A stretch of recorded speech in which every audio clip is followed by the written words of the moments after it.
Hello student, आज मैं आपको बीएड सेकेंड ईयर के पेपर एक समावेशी विद्यालय का निर्माण का महत्वपूर्ण टॉपिक असमर्थता के परिप्रेक्ष्य में प्रतिमान पढ़ाने जा रही हूँ, जिसमें हमारा प्रतिमान है कार्यात्मक प्रतिमान।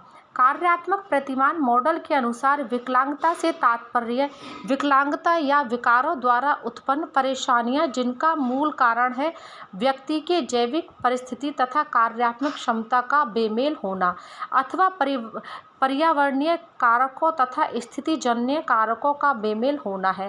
कार्यात्मक मॉडल विकलांगों द्वारा अनुभवित अक्षमताओं का उपचार सहयोग तथा सेवाओं द्वारा करते हैं, जिसका उद्देश्य विकलांग व्यक्ति को कार्यात्मक रूप से सुदृढ़ करना है। यह मॉडल विकारों की क्षतिपूर्ति करता है, जिसके द्वारा विकलांग व्यक्ति अपना जीवन सामान्य रूप से व्यतीत कर सके। कार्यात्मक मॉडल में बालक के अधिकारों को उनकी अक्षमता अथवा अनुभवित अक्षमता के अनुसार विभेदित किए गए हैं। इस मॉडल का सकारात्मक योगदान सहायक तकनीकों और विशेष सेवाओं के विकास के रूप में देखा जा सकता है।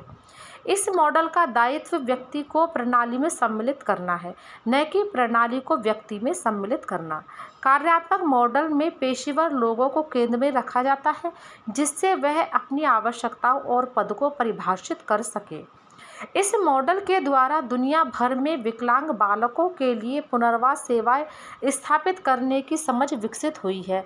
यह मॉडल विद्युतीय चिकित्सा, पूर्व व्यवसाय कौशलों, कार्यात्मक आकलन, दैनिक जीवन कौशल परामर्श और नौकरी के प्रशिक्षण के रूप में प्रचलित पुनर्वास कार्यक्रमों की सेवाएं प्रदान करता है। अब आगे हम देखते हैं कार्यात्मक प्रतिमान के सोपान।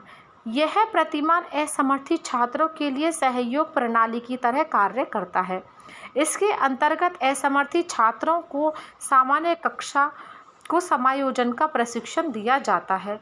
इस प्रतिमान के अंतर्गत मुख्यतः 3 सोपान आते हैं, जिसमें पहला है प्रथम सोपान में पाठ्यचर्या का निर्माण असमर्थित छात्रों को भी ध्यान में रखकर किया गया।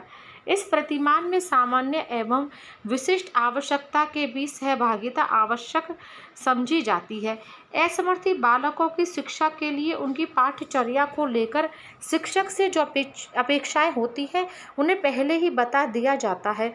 ये असमर्थित बालकों के लिए नक्शे की तरह कार्य करते हैं तथा उनकी शैक्षिक आवश्यकताओं को पूरा करने का प्रयास करते हैं।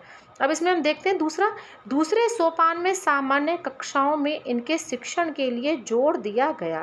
असमर्थित बालकों के पूर्व ज्ञान का परीक्षण पहले कर लिया जाता है, फिर उसी के आधार पर उनके लिए पाठ योजना का निर्माण किया जाता है।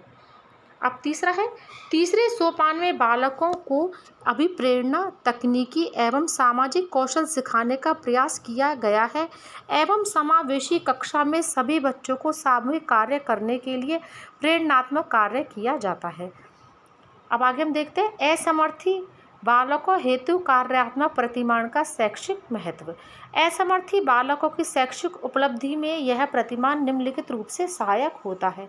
इसमें पहला है सामान्य विकलांगों को सामान्य विद्यालय में प्रवेश तथा विशिष्ट विकलांगों के लिए विशिष्ट विद्यालयों की स्थापना तथा सुधार के लिए प्रयास किया जाता है। दूसरा है छात्रों के निष्पत्ति स्तर को ऊंचा उठाने में सहायक होता है। तीसरा है असमर्थित बालकों के शैक्षिक कार्य प्रणाली को प्रभावशाली बनाने के लिए समावेशी विशिष्ट विद्यालयों के कार्य प्रणाली में परिवर्तन एवं सुधार करने का सुझाव दिया जाता है। चौथा है विद्यालय के कार्यकर्ताओं में कार्य कौशल का विकास करने में सहायक होता है। पांचवा है समावेशी विद्यालयों की परंपरागत रूढ़िवादिता एवं यांत्रिक वातावरण में सुधार करने में सहायक होता है। छठा है समावेशी छात्रों तथा शिक्षकों में प्रजातांत्रिक गुणों को विकसित करने का प्रयास किया जाता है। Thank you.